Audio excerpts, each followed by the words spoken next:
तो वो हमारे साथ ईटी नाउ और ईटी नाउ स्वदेश के एडिटर इन चीफ निकुंज दालमिया जुड़ चुके हैं। निकुंज साहब, वेरी गुड मॉर्निंग। सबसे पहले तो आपसे बाजारों पे ही राय जानना चाहेंगे, क्योंकि पिछले 2 दिनों से ऊपरी स्तरों से थोड़ी गिरावट ज़रूर हो रही है। एक रिकॉर्ड स्तर पे हमने निफ्टी को 23,000 के मार्क से थोड़ा सा स्लिप होते हुए देखा, पर अब इलेक्शन के लिहाज से कुछ ही दिन बाकी रह गए हैं। ऐसे में क्या रणनीति रखनी चाहिए एक रिटेल इन्वेस्टर को खास तौर से? देखिए, मार्केट जहाँ था, जहाँ पर है और जहाँ जा सकता है, 3 बातें। 15 दिन पहले मार्केट में नर्वसनेस थी, एफआई की सेलिंग थी, अब नहीं है। मार्केट ऑल टाइम हाई पर है, बड़े स्टॉक्स ऑल टाइम हाई पर हैं और इस समय अगर आप देखिए तो मार्केट एक प्रकार से कन्विंस्ड है। मैं मार्केट की बात कर रहा हूँ, मार्केट कन्विंस्ड है, सब ब्रोकरेजेस कन्विंस्ड हैं कि इस बार सरकार, जो अगली सरकार बनेगी वो बीजेपी की बनेगी। भले CLSR हो, बर्नस्टीन हो, कोई भी आंकड़े आप देखें तो सब ब्रोकरेजेस अपने क्लाइंट्स को यही बता रही हैं और ऑफिशियल कम्युनिकेशंस आ रहे हैं पिछले 2 या 3 दिनों से। अब आपको ये समझना है कि आप किस जगह पर और किस पायदान पे खड़े हैं। आपको इस समय एक अपने आप से एक ऑनेस्ट आंसर पूछना पड़ेगा कि भाई आपने मई में क्या रणनीति अपनाई है और आगे पोर्टफोलियो में क्या है। अगर आप, ये CLSA ने बहुत ही बढ़िया काम करा है, तो ये उनको मैं कोट करूँगा।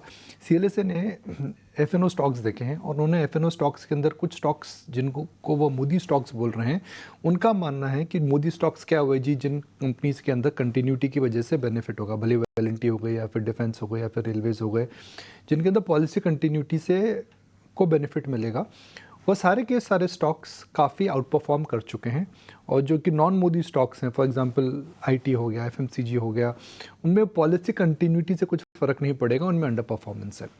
तो मेरा भी ये मानना है कि इस समय अगर आपने केवल यह सोच करके शेयर में निवेश करा है कि भाई बीजेपी सरकार आएगी, मार्केट ऊपर जाएगा और 4 जून को एक बहुत बड़ा मार्केट में उछाल मिलेगा, हो सकता है मिले, अगर मार्केट 4 जून से पहले ही इन स्टॉक्स के अंदर हम देख चुके हैं कि काफ़ी ब्रॉड पार्टिसिपेशन आ चुका है, तो अगर आपका टाइम होराइजन या केवल आपने एक इलेक्शन ट्रेड की वजह से स्टॉक्स लिए हैं, तो मेरे हिसाब से उनके अंदर थोड़ा सा प्रॉफिट बुक करना चाहिए।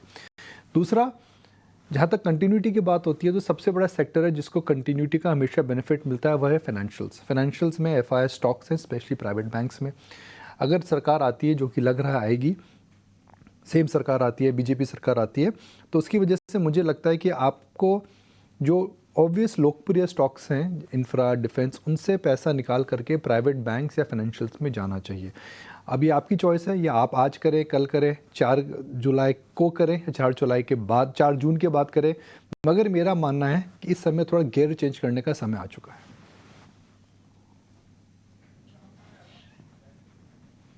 तो अगर इलेक्शन पॉइंट ऑफ व्यू से आपने लिया है तो प्रॉफिट बुक कर लीजिए लॉन्ग टर्म के लिए। उसके बाद भी, इलेक्शन के बाद भी फाइनेंशियल जैसे स्टॉक्स पर आप नज़र रखिए।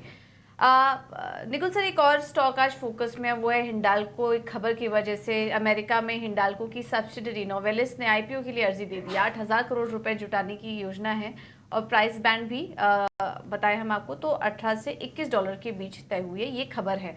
अब इस खबर के चलते हिंडाल्को को लेकर क्या नज़रिया बन रहा है आपका? देखिए, हिंडाल्को या नोवेलिस का जो प्राइस बैंड आया है वो उम्मीद के अनुसार आया है। इसका जो स्टॉक है पिछले 1 साल के अंदर 70% ऊपर है। नोवेलिस हिंडाल्को की सब्सिडरी है और बिरला ग्रुप इसको पब्लिक ले जा रहा है, यानी US लिस्ट करेगा। इसका जो पैसा आएगा, हो सकता है कि ये जो पैसा US में ही रहे, बिकॉज US से पैसा अगर आप हिंदुस्तान में वापस लाते हैं, अपनी होल्डिंग कंपनी में लाते हैं, तो उसके अंदर काफ़ी बड़ा टैक्स लगता है। तो मुझे नहीं लगता है कि हिंडाल्को की बैलेंस शीट के अंदर या कैश फ्लो के अंदर इससे कुछ फ़र्क पड़ेगा, बिकॉज उसका जो केपिक्स प्लान है उसके लिए कैश फ्लो काफ़ी अच्छा है।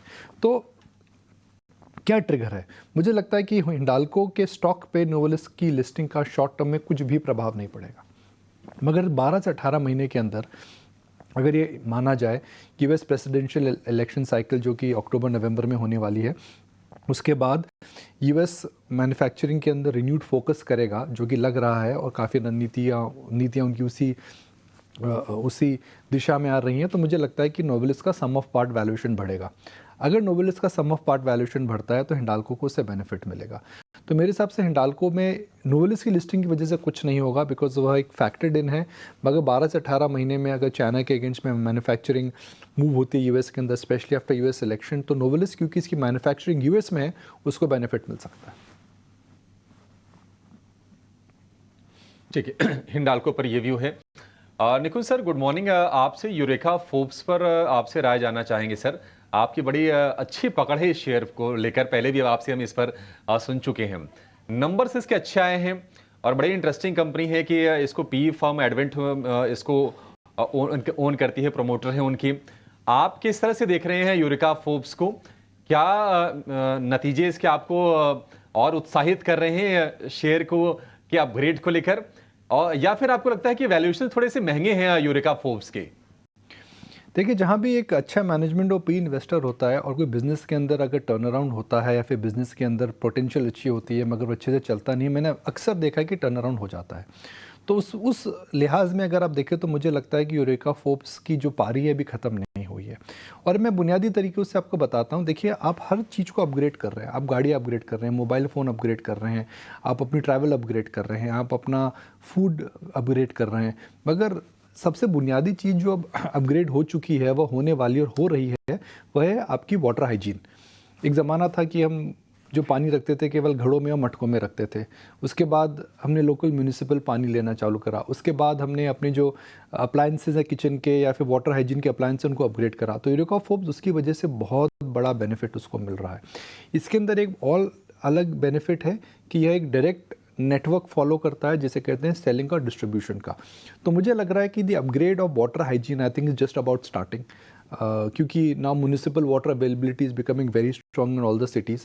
हम क्लीन सिटीज़ की बात कर रहे हैं मगर क्लीन सिटीज़ के अंदर पोल्यूशन ज़्यादा है, बड़े एयर पोल्यूशन हो, वाटर पोल्यूशन हो। तो मुझे लगता है मल्टी ईयर ट्रेंड है जहाँ पर आपको वाटर हाइजीन को लेकर के अपग्रेडेशन करना ही पड़ेगा और नई नई चीज़ें आती रहेंगी, क्योंकि आप अपग्रेड कर रहे हैं एक बुनियादी चीज़ को। ये बुनियादी चीज़ की डिमांड काफ़ी ज़्यादा है। हम अक्सर ध्यान नहीं देते हैं अभिषेक, टू बी वेरी फ्रैंक, हम कभी ध्यान नहीं देते कि बॉस हमने गाड़ी को अपग्रेड करा, घड़ी को अपग्रेड करा, मोबाइल फ़ोन को अपग्रेड करा, ट्रैवल को अपग्रेड करा, मगर हाइजीन और water are be upgrading that. I think मुझे लगता है मल्टी ईयर ट्रेंड है ये। निकुंज सर, पानी की आपने बात की, जरा हवा की बात कर लेते हैं आपसे थोड़ी सी, क्योंकि यहाँ पर गर्मी का जो सितम है दिल्ली में बढ़ रहा है। अब मुंबई में भी लोग बता रहे हैं कि वहां पर भी काफ़ी ज़्यादा गर्मी पड़ रही है।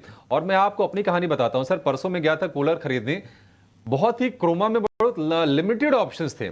पूजा हमारे साथ है, पूजा बता रही थी कि उनको एसी खरीदने के लिए विकल्प नहीं मिल रहे थे। क्या सर ये जो कंज्यूमर स्टॉक्स हैं कूलिंग सेगमेंट वाले या फिर पावर वाले, इन पर भी फोकस रखना चाहिए? देखिए, लाइफ अपग्रेडेशन की हम बात कर रहे हैं and I think life upgradation के अंदर सबसे सेंटर में होता है कंफर्ट, अफोर्डेबिलिटी और अवेलेबिलिटी। तो कंफर्ट को अगर हम रखें तो कंफर्ट की वजह से, क्योंकि गर्मी आ रही है, सर्दियाँ आ रही है, हम अपग्रेड कर रहे हैं अपने आप। Every Indian and everybody will upgrade themselves. Then second is availability. देखिए, अवेलेबिलिटी इसके अंदर अगर आपने एसी ले लिया और पावर नहीं आएगा तो एसी कुछ काम का नहीं है। अगर अब पावर आने लगा है तो इलेक्ट्रिसिटी अवेलेबिलिटी की वजह से इलेक्ट्रिसिटी एयर कंडीशनिंग और कूलिंग के अंदर हम देख रहे हैं कि डिमांड आ रही है। मैं वोल्टास के नंबर और कुछ नंबर्स दूसरी कंपनियों के देख रहा था अभिषेक, और मैं आश्चर्यचकित इस बात से होता हूँ कि जब मैं डेटा देख रहा हूँ तो फॉरगेट टियर 2, टियर 3, टियर 4 और टियर 5 से इनकी एसी की डिमांड आ रही है। So that's an upgradation cycle.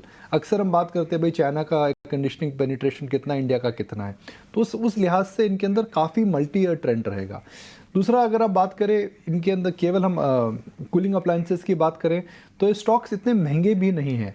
Problem यह है अभिषेक कि यह इस समय एक सिक्लिकल ट्रेड है, क्योंकि आपको ये नहीं पता कि जब गर्मी खत्म हो जाएगी तो उसके बाद इनके अंदर डिमांड कितनी आएगी। अगर आपने इन स्टॉक्स को मल्टी ईयर के लिए लिया है तो मुझे लगता है that this cycle has a long way to go. A, penetration level कम है, बी, इलेक्ट्रिसिटी अवेलेबिलिटी ज़्यादा है, तीसरी, इस सेक्टर के अंदर अफोर्डेबिलिटी बढ़ रही है, चौथा, कंफर्ट सेंटर में आ रहा है, और पांचवा, इनके अंदर मुझे लगता है जो कंपटीशन था वह भी कम हो रहा है।